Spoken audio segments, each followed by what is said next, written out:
برداشت کرنا سیکھو گے، یاد رکھو میرے بچوں، اگر آپ صبر سیکھ گئے تو کوئی آپ کو پکڑ نہیں سکے گا۔ یہ جو ریسنگ گاڑیاں ہوتی ہیں نا، فراری اور مختلف ان کے نام ہیں، مشہور فراری ہے، اٹلی میں بنتی ہے، لیمبرگینی، یہ دونوں بنتی ہیں وہاں اٹلی میں، اور اس میں جو آدمی جا رہا ہو اس کے لیے سپیڈ لمٹ کی قید کوئی نہیں، ورنہ سب گاڑیوں پہ 120 کلومیٹر پر کہ اوپر جائیں گے تو جرمانہ ہوگا، لیکن جو آدمی لیمبرگینی میں جا رہا ہے یا فراری میں جا رہا ہے اس کے لیے کوئی جرمانہ نہیں، چونکہ وہ یوں کرو تو 1 سیکنڈ میں وہ 120 پہ چلی جاتی ہیں، صرف اتنا کرنے سے شو ایسے جاتی ہیں۔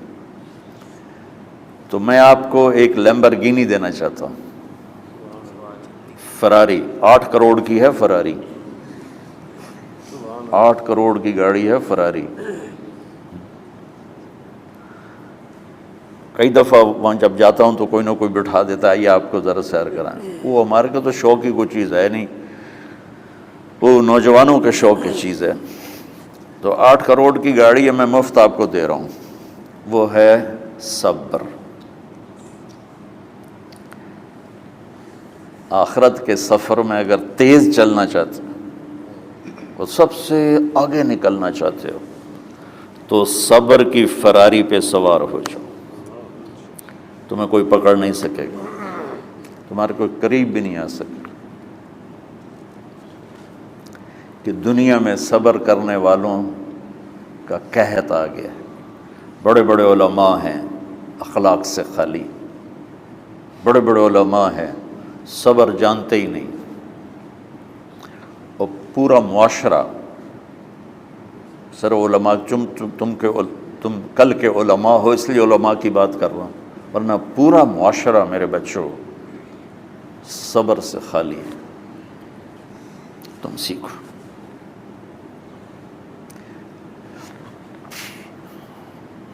دیکھو میری ایک بات سنو، علم کی کمی ہو تو اچھے اخلاق اس کو چھپا دیتے ہیں، اخلاق کی کمی ہو تو بڑے سے بڑا علم بھی اسے چھپا نہیں سکتا۔ سارے عیب ہوں اور اخلاق اچھے ہوں تو اخلاق وہ چادر ہے جس میں سارے عیب چھپ جائیں گے،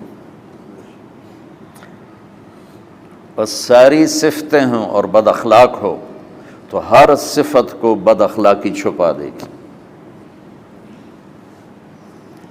میرے نبی نے نماز لمبی پڑھی، اللہ نے روک دیا، کہا نہیں چاہیے، ما انزلنا علیک القرآن لتشقی، مختصر نماز پڑھیں، درمیانی نماز پڑھیں، پیسہ سارا خرچ کر دے، اللہ نے روک دیا، ولا تبسطها کل البسط، میرے نبی سارا خرچ نہ کرو، کچھ بچا کے بھی رکھو۔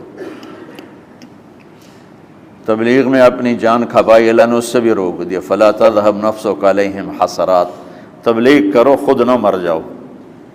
تبلیغ کتنا بڑا عمل ہے، اللہ نے کہا اعتدال سے۔ نماز کتنا بڑا عمل ہے، اللہ نے کہا درمیانہ ہاتھ رکھو۔ مال خرچ کرنا کتنا بڑا عمل ہے، اللہ نے کہا درمیانہ ہاتھ رکھو۔ جب میرے نبی میں نے اخلاق میں بلند پرواز دکھائی تو اللہ نے کہا شاباش انک لعلی خلق عظیم، میرا نبی میں آپ کو شاباش دیتا ہوں، آپ کے اخلاق بڑے عالی شان ہیں۔ یہ نہیں کہا کہ اتنے بھی ذرا تھوڑا اکھ بھی کھائی کر، کوئی کوڑا ہویا کر۔ تو تم مولوی بڑے غسیلے ہوتے ہو، تم میرے بچے بیٹھو نا اس لیے بات کر رہا ہوں، صبر نام کی شے ہی نہیں ہوتی۔ فقہ پڑھنا تو ہماری مت ماری جاتی، قرآن کو بھی فقہ کے انداز میں پڑھتے ہیں، حدیث کو بھی فقہ کے انداز میں پڑھتے ہیں۔ بخاری سے زیادہ امام بخاری پڑھاتے ہیں،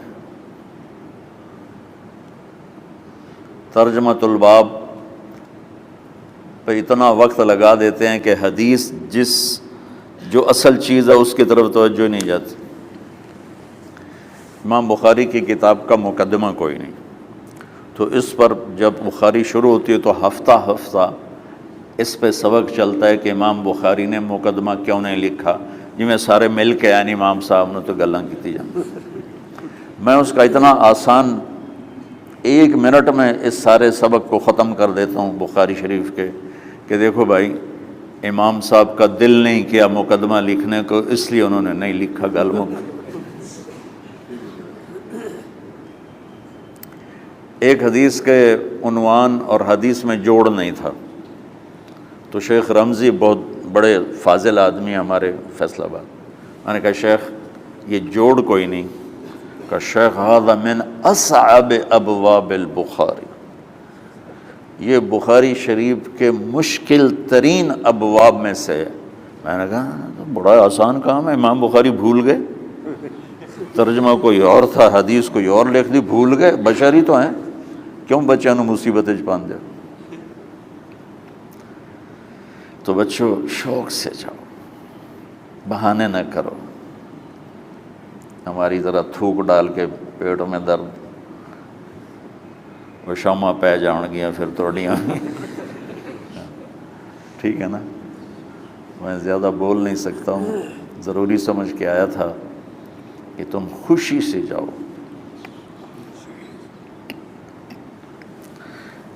پھر اس میں جو ناگواری آئے گی اسے برداشت کرو گے تو پھر آپ کا صبر بڑھے گا۔ تو میں صرف میری شہرت نظر آتی ہے، اس میں جتنا مجھے صبر کرنا پڑا ہے وہ تمہارے سامنے نہیں ہے، جتنی کڑوی گولیاں میں نے کھائی ہیں لوگوں سے وہ تو تمہیں نہیں پتا۔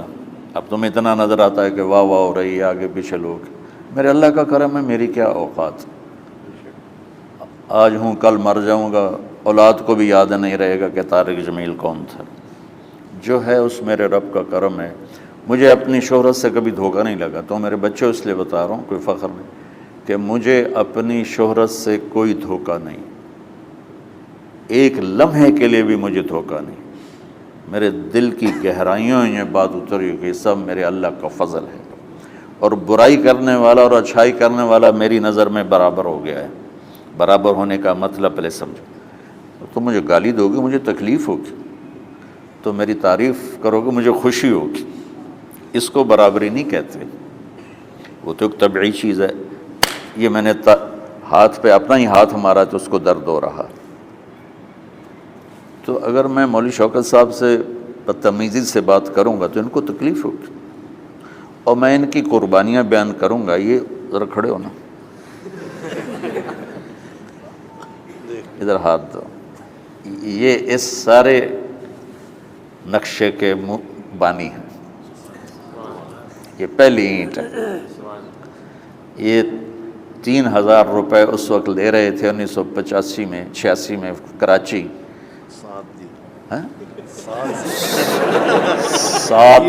7,000 ان کی تنخواہ تھی، اور میں نے ان کو تلمبے میں بلایا 900 روپے مہینے پر۔ کتنا فرق ہے 7,000 اور 900 کا؟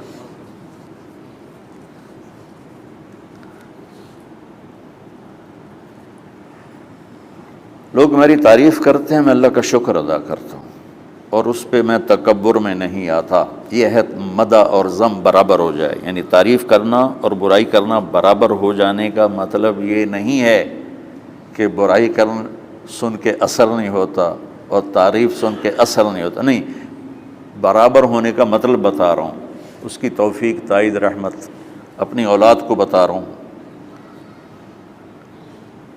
کوئی میری تعریف کرتا ہے میں اللہ کا شکر ادا کرتا ہوں اور اپنے آپ کو بھولتا نہیں ہوں، کوئی میری برائی کرتا ہے تو میرے دل میں اس کے لیے کوئی منفی جذبہ نہیں پیدا ہوتا۔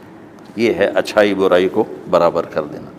کہ میرے اوپر مختلف الزام لگتے ہیں تو میں ان کو پی جاتا ہوں، اور اس طرح کا معاملہ کرنے والوں سے اپنے دل کو بالکل صاف رکھتا ہوں، بالکل صاف، اور میرا ان سے معاملہ اسی طرح ہوتا ہے جیسے پھر آؤ جی